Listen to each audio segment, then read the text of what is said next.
नमस्कार। सुकन्या समृद्धि योजना में 5 बदलाव आए हैं, उन सबको आपको ज़रूर जानना चाहिए।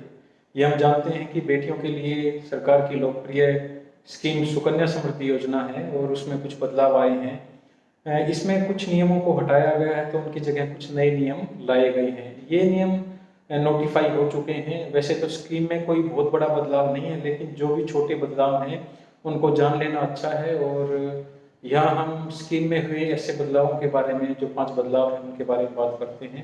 जो सबसे पहला बदलाव है वो है अकाउंट डिफ़ॉल्ट होने के बावजूद जो ब्याज दर है वो नहीं बदलेगी। तो स्कीम के जो नियम हैं उनके अनुसार स्कीम में हर साल कम से कम 250 रुपये जमा कराना होता है। और हम जानते हैं कि एक साल में 250 रुपये कम से कम इस स्कीम के लिए, जो सुकन्या समृद्धि योजना है, उसमें जमा कराना होता है। अगर यह रकम भी जमा नहीं की जाती है तो उसे डिफ़ॉल्ट अकाउंट माना जाएगा। तो नए नियमों के अनुसार अगर खाते को दोबारा एक्टिव नहीं किया जाता है तो मैच्योर होने तक डिफ़ॉल्ट अकाउंट पर स्कीम के लिए लागू दर से ब्याज मिलता रहेगा। यह खाता धारकों के लिए एक अच्छी खबर है। पुराने नियम के अनुसार ऐसे डिफ़ॉल्ट खातों पर पोस्ट ऑफिस सेविंग अकाउंट के लिए लागू दर से ही ब्याज मिलता था। सुकन्या समृद्धि खाते के मुकाबले डाकघर बचत खातों की ब्याज दर काफ़ी कम है। जहां अभी पोस्ट ऑफिस सेविंग अकाउंट की जो रेट ऑफ इंटरेस्ट है वो 4% है, वहीं सुकन्या समृद्धि योजना में यह 7.6% रेट ऑफ इंटरेस्ट मिलता है। इसी प्रकार यदि हम देखें, दूसरा जो बदलाव है, महत्वपूर्ण बदलाव, वो है समय से पहले खाता बंद करने के नियम।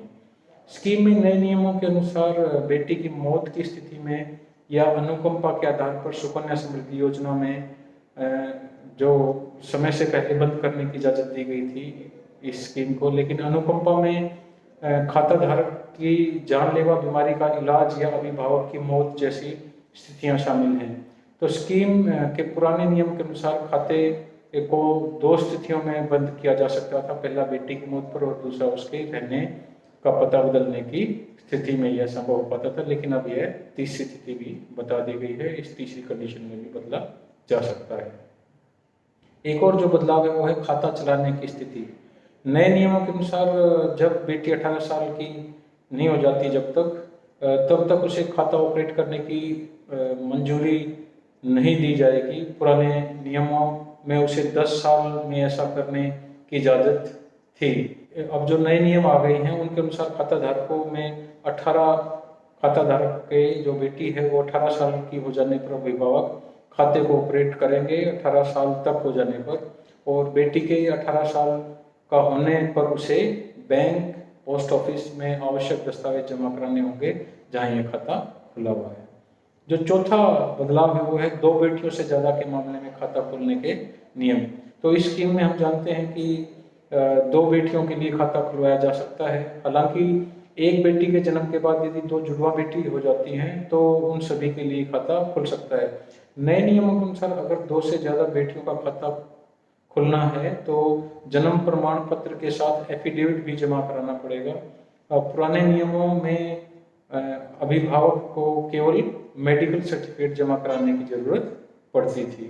कुछ अन्य बदलाव हुए हैं जिनको हम इस तरीके से बता सकते हैं कि जो ऊपर जितने बदलाव हमने आपको बताए हैं उनके अलावा सुकन्या समृद्धि योजना में कुछ नए प्रावधानों को लाया गया है और कुछ जो पुराने हैं उनको हटाया गया है। तो अन्य जो हैं उनको हम कहें तो जो दूसरे नियम हैं उनको कुछ स्पष्ट किया गया है। जैसे नए नियमों में जो नए नियम हैं उनमें खाते में गलत इंटरेस्ट डालने पर उसे वापस पलटने के प्रावधान को हटाया गया है। इसके अलावा नए नियमों के तहत खाते में ब्याज वित्त वर्ष के अंत में क्रेडिट किया जाएगा। तो ये कुछ बदलाव थे जिनसे आपको रूबरू कराया है। उम्मीद होगी ये जानकारी आपको पसंद आई होगी।